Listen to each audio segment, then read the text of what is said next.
Welcome to the deep dive. Today, we're going to be diving into the world of collaborative software design. Ooh. You've given us some really fascinating material to work with, Yeah. including excerpts from a book on the subject. Mhm. And it looks like you're really interested in understanding why collaboration can sometimes be so tricky, even when everyone has the best intentions. Yeah, for sure. So we're going to be uncovering the secrets to successful design. Okay. We're going to see what makes a modeling session really click, and we're even going to equip you with some tools you can use right away. Awesome. So, It's fascinating to me how software design is so much more than just technical skill. right. It's really about understanding human dynamics and social structures, and even those quirks of thinking that we call cognitive biases. Okay, so let's jump right in. Okay. We're going to start with the story of Big Screen. Right. Big Screen is a fictional movie ticketing company that's facing some very real-world problems.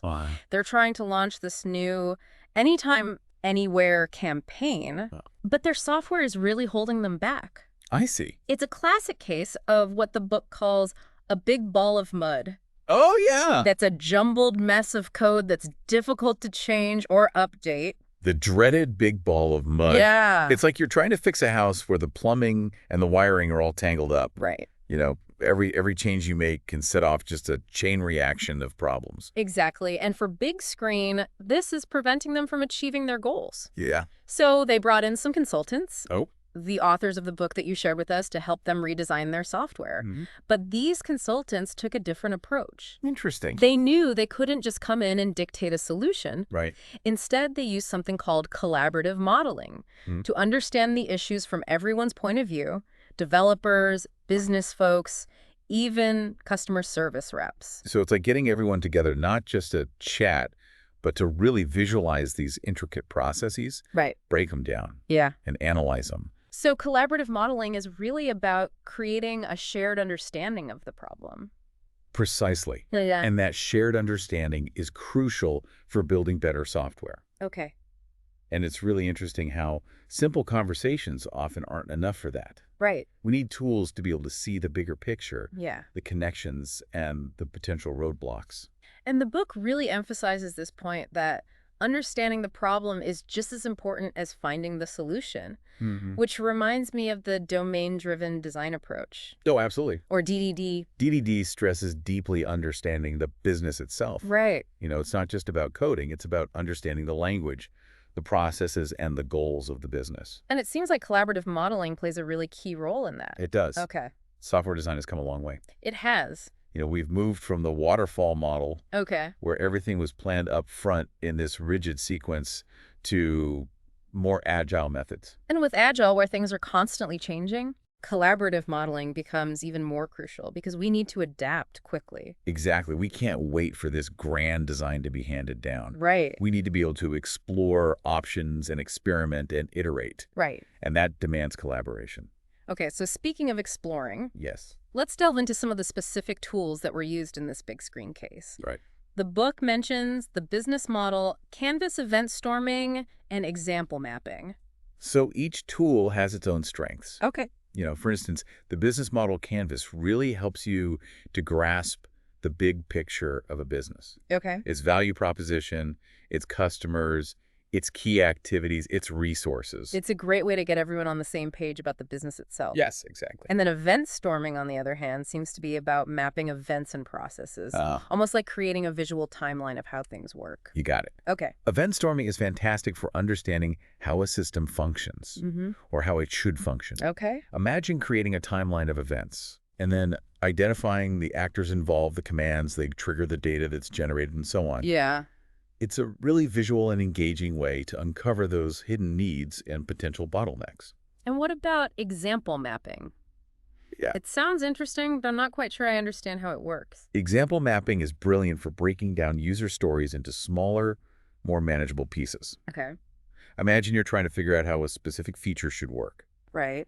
Instead of getting lost in these abstract discussions, you start with concrete examples Oh. of how users would interact with it. Uh-huh. This helps to clarify requirements and avoid misunderstandings down the line. That makes a lot of sense. And the book mentions how Big Screen used example mapping to figure out some tricky rules for seat reservations. Exactly, and this highlights a crucial point. Okay. The tools themselves are important, Huh. but it's the collaboration that truly makes them powerful. Okay. It's the process of working together, sharing perspectives, and building that shared understanding that leads to better solutions. And that brings us to what I think is a really fascinating aspect of this book, the human factor. We Hmm. can have the best tools in the world, Right. but without understanding how people interact, collaboration can completely crumble. Absolutely. And one of the concepts that really stood out to me in the book was the idea of shadows, Okay. those unspoken thoughts, emotions, and assumptions that we bring to any interaction. Shadows. Yeah. But how do these shadows actually affect a collaborative setting? And Uh, how can we deal with them? well, imagine you're in a meeting and someone proposes an idea. Okay. On the surface, everyone seems to agree, Right. but underneath, there might be doubts, fears, or past experiences that are influencing people's reactions. Okay. And these unspoken elements Yeah. can lead to miscommunication, resentment, and ultimately hinder the group's ability to find the best solution. So how do we bring those hidden dynamics to light? Yeah. I know the book mentioned something called sense-making exercises. Yes. What are those and how can they help? Sense-making exercises are designed to do just that, Okay. to uncover those hidden dynamics. Mm-hmm. They help provide a safe space for people to express their concerns or doubts, even their disagreements. So what might those look like? Well, it could be as simple as asking everyone to write down, Okay. what's going well, what's not going so well, Right. or to share their hopes and fears for the project. I see. So it's really about creating that environment where people feel comfortable voicing their true thoughts and feelings. Yeah. The book also stresses the importance of observation and listening skills for facilitators. It seems like the facilitator's role is really crucial in creating that safe space. Absolutely. The facilitator acts as a guide, Right. helping the group to navigate this whole collaborative process. Yeah. They need to be able to observe those group dynamics, Mm. listen actively, Yeah, okay. and cultivate an environment where everyone feels heard and respected. That sounds like a really challenging role. It can be. Yeah. It can be. Yeah. The book even mentions specific competencies for facilitators. Right. Things like neutrality, compassion, and the ability to hold space. So neutrality basically means that the facilitator avoids imposing their own opinions or biases. Right. They're guiding the conversation without taking sides. Okay. Compassion involves understanding and empathizing with everyone's perspectives, Okay. even if you don't personally agree. Right. And holding space is about creating a container, Okay. a safe and supportive environment Right. where people feel comfortable expressing themselves authentically. So it's not just about managing logistics or keeping things on track. It's Yeah. about really understanding those human dynamics Right. and fostering an environment where that true collaboration can flourish. Exactly. That's why it's so important to choose facilitators who are skilled in these areas. That makes a lot of sense. Yeah. Okay, so we've talked about shadows, we've talked about facilitators, but there's another factor that can significantly impact collaboration. Right. Ranking and power dynamics. This is where things get really interesting. Okay.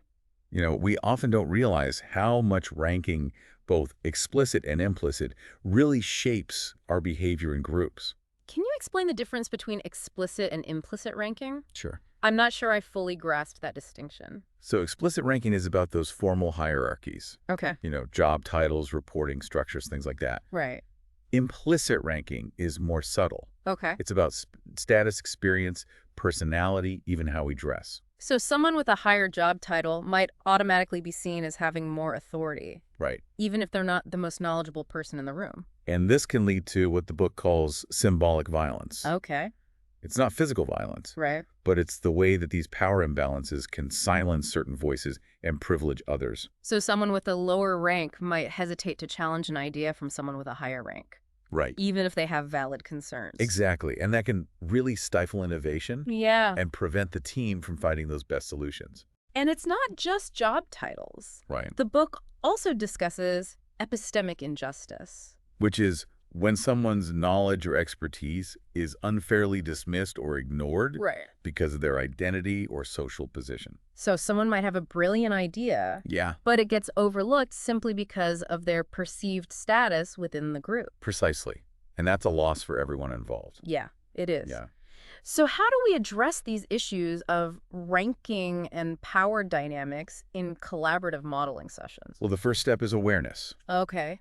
The facilitator needs to be aware of these dynamics Mm, and how they can impact the group. right. They also need to create an environment where everyone feels safe to contribute, Right. regardless of their rank.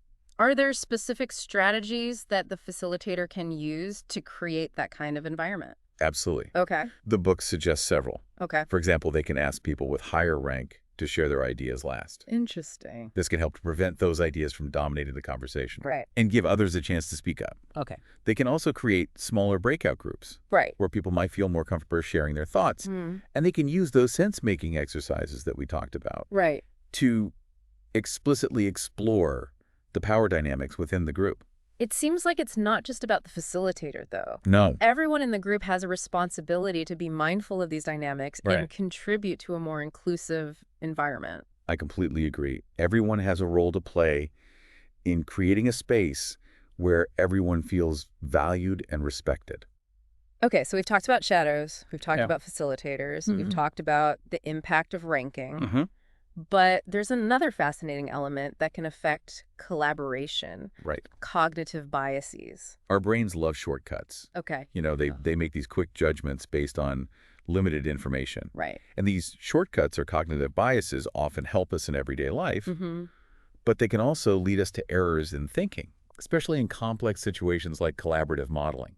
Can you give us an example of a cognitive bias that might show up in a modeling session? Sure, one common bias is what's called the anchoring effect. Okay. It's our tendency to over-rely on the first piece of information we receive, Okay. even if it's not the most relevant or accurate. Got it. So if the first design proposal that's presented is overly complex, Right. the group might get anchored to that complexity Okay. and struggle to come up with simpler solutions. So even the order in which information is presented can significantly influence our thinking. Exactly. Another bias is what's called the availability bias, Okay. which is the tendency to overestimate the likelihood of events that are easy to recall or imagine. Right. So if a team recently experienced a major software failure, Okay. they might be overly focused on preventing similar failures in the future, Yeah. even if other risks are more pressing. It seems like our past experiences, Yeah. even if they're not statistically representative, Right. can really color our judgment. You got it. And then there's what's called functional fixedness. Okay. This is the tendency to think about objects or concepts only in their usual way. Okay. So if you're trying to find a creative solution, Mm-hmm. you might get stuck thinking about the problem only in its traditional context, Right. even if there are more innovative approaches out there. It's like trying to use a hammer to solve every problem, Yeah, even when a screwdriver or wrench is needed. exactly. And this is where a skilled facilitator can really help Okay. by being aware of these biases. Right. They can nudge the group towards more objective thinking. The book mentions nudges as a way to encourage better decision-making. Yeah. Can you elaborate on that a bit? So nudges are these subtle interventions that guide people towards certain choices Okay. without restricting their freedom of choice. Right. It's not about manipulation. Mhm. It's about designing that decision-making environment to help people make better choices for themselves. So what might a nudge look like in a collaborative modeling session? One example might be framing questions in a way that encourages people to consider a wider range of perspectives, Okay. or it could be presenting information visually Right. to make it easier to grasp the trade-offs between different options. So it's like being a choice architect, carefully designing that environment to encourage more informed and thoughtful decisions. Exactly. Yeah. But it's crucial to remember that nudges should be used ethically, Right. never restricting people's freedom of choice or manipulating them. That's a really important point. Yeah. Okay, so we've covered shadows, we've covered facilitators, we've covered ranking, we've covered cognitive biases and nudges. Wow. But even with the best intentions and tools, conflict is sometimes unavoidable. Right. How do we manage conflict and resistance constructively Right. rather than letting it derail the whole process? That's a great question. Okay. So first we need to distinguish between functional and dysfunctional conflict. Okay, what's the difference? So functional conflict is disagreement over ideas or approaches. Okay. It can be healthy, even necessary for innovation. Right. Dysfunctional conflict is about personal attacks, ego clashes, and power struggles. Right. It's destructive and can completely derail the collaborative process. So how do we prevent that functional conflict from spiraling into the dysfunctional kind? A key is creating a safe space for expressing disagreements Okay. without fear of personal attacks or retribution. Right. This goes back to the importance of having a skilled facilitator who can set those ground rules for respectful communication Right. and intervene when needed. The book mentions the resistance line as a way to understand different stages of resistance. Yeah. Can you explain what that is and how it helps? The resistance line is a model that describes how people respond when they feel unheard or unvalued. Okay. And it often starts subtly with nonverbal cues like eye rolling Okay. or sarcasm. Right. And it can escalate from there to arguing, withdrawing, or even sabotage. So it's really important to recognize those early warning signs. Yeah. And address them before they become major conflicts. Precisely. And that takes keen observation and the ability to read between the lines. The book also offers some strategies for resolving conflict, things like actively listening to understand everyone's perspective, reframing the conflict in terms of shared goals, and finding creative solutions that address everyone's needs. And sometimes bringing in a neutral third party to mediate can be really helpful. Okay, we've talked about conflict and resistance. Right. But there's another concept that pops up in collaborative modeling. Polarity management. Yes. I have to admit, I'm not familiar with that one. Okay. Can you break it down for me? So polarities are these pairs of seemingly opposing forces that are actually interdependent. Okay. Think stability versus change. Right. Individual needs versus team needs. Deep exploration versus broad overview. So it's not about picking one over the other. No. It's about finding a way to balance both. Exactly. Yeah. And that's where polarity management comes in. It's about recognizing that those forces aren't mutually exclusive, Okay. but complementary. Right. You know, we need to leverage both poles to create a more effective and sustainable solution. The book uses a great example from Big Screen. The need for deep exploration of user needs versus the pressure to move quickly and launch the new campaign. Right. They couldn't just ignore user research, but they also couldn't get bogged down in endless analysis. Yeah. So they found a way to balance both doing enough research to inform those design decisions while also setting deadlines to stay on track. It's about finding that sweet spot, that dynamic balance between those seemingly opposing forces. Precisely.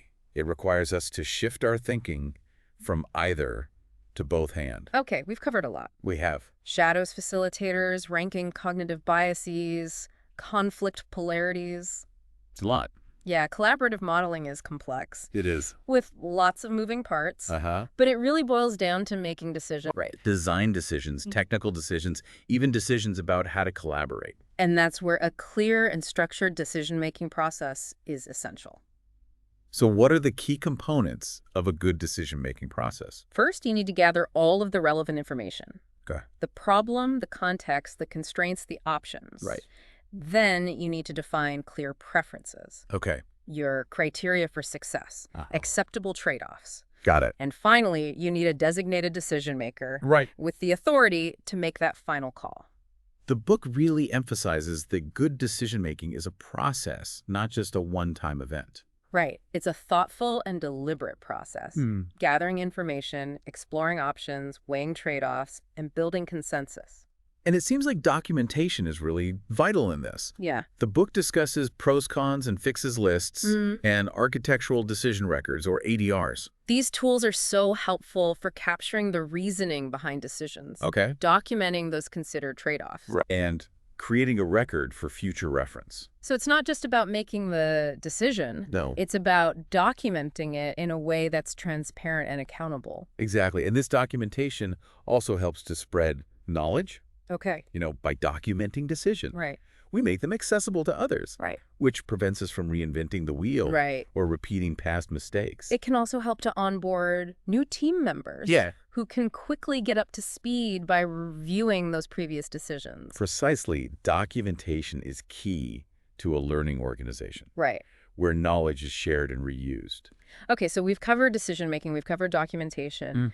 But the book makes a really interesting point about the modeling process itself. Right. Challenging this idea that it's linear. Yeah. You know, moving neatly from understanding to strategizing to realizing. Right. Modeling is messy and iterative in reality. Okay. It's a whirlpool of feedback loops. Okay. Where we're constantly learning, adapting, and refining our understanding. We might begin with a certain understanding of the problem. Yeah. But as we explore it, we might uncover new information that forces us to revisit our assumptions. Exactly. And that's okay. Right. That's part of the process. Right. You know, embrace that iterative nature. Okay. And be ready to adapt those models as we learn more. The book encourages a mindset of continuous learning and adaptation. Right. And that's one of the most valuable aspects of collaborative modeling. Okay. It's not just about creating a model. Yeah. It's about creating a shared understanding that can evolve and adapt over time. We've covered a lot in this deep dive into collaborative software design. We have? We've talked about shadows, facilitators, ranking cognitive biases, conflict, polarities, decision-making documentation, and the iterative nature of the modeling process itself. And it's clear that this isn't just about software design. Right. It's really about collaboration itself. Yeah. You know, these principles that we've discussed apply to any collaborative effort, from product design to project planning to problem solving. And that's exciting because it means these principles can help us to be more effective in all areas of our lives, our work, our relationships, our communities. Absolutely. By understanding these dynamics of collaboration, we can create more inclusive, productive, and fulfilling experiences for ourselves and everyone around us. Before we wrap up part 2, I'm curious, what's resonating with you? What are some new insights or connections that you're making? I'm really struck by how collaborative modeling isn't about everyone agreeing on the same answer. Right. It's really about using that variety of thoughts in the room to spark these truly innovative solutions. That's a key insight. Okay. It's about recognizing that everyone brings a unique perspective to the table. Right. And those differences are strengths, not weaknesses. And one of the tools that we discussed, EventStorming, seems to really exemplify this. It does. Bringing people from different departments with diverse expertise gives us a much richer and more nuanced understanding of the problem. Yeah, the book uses a great example from Big Screen. Okay. Remember how they were struggling to define those rules for seat reservations for their Anytime, Anywhere campaign? Yes. An event storming session really helped them to uncover all of those tricky edge cases and complexities that they hadn't even considered. Right, and they got input from developers, business stakeholders, customer service reps, even legal and compliance. Exactly. And that resulted in a much more robust and user-friendly design.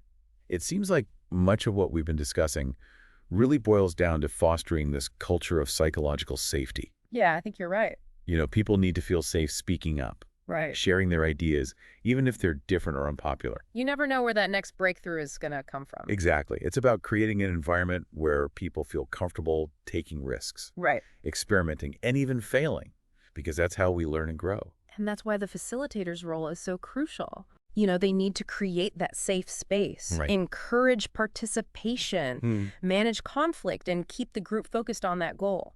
The book uses this great metaphor saying the facilitator needs to kind of kiss the group over the edge. Kiss the group over the edge. It's such a powerful image. Yeah. It's about gently pushing the group beyond their comfort zone. Right. You know, where they have to confront their differences and collaborate to find solutions. But it has to be done in a safe, supportive way. Yeah. So people don't feel attacked or overwhelmed. Like a trust fall. Yeah. You know? You have to believe that the facilitator will catch you. Exactly. That trust is built over time through consistent behavior, open communication, and a genuine commitment to creating that collaborative environment. Yeah.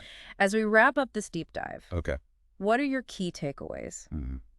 What are you going to take back to your work? Yeah. Or even your personal life? For me, the biggest takeaway is the importance of being intentional about collaboration. You know, it doesn't just happen. Right. We need to be mindful of the dynamics, the tools, the environment that we create. Right. It's worth investing the time and effort to build a truly collaborative culture. That's a perfect note to end on. It is. Collaboration is an investment. It is. That yields incredible returns. Better solutions, stronger relationships, a more fulfilling work experience. Absolutely. Thanks for joining me on this deep dive into collaborative software design. It's been my pleasure. And to you listening, we hope this deep dive has provided you with valuable insights and practical tools for improving your own collaborative efforts. Yeah. Remember, it's all about working together to create something better. Right. Something that wouldn't be possible alone. Exactly. Thanks for joining us on the deep dive.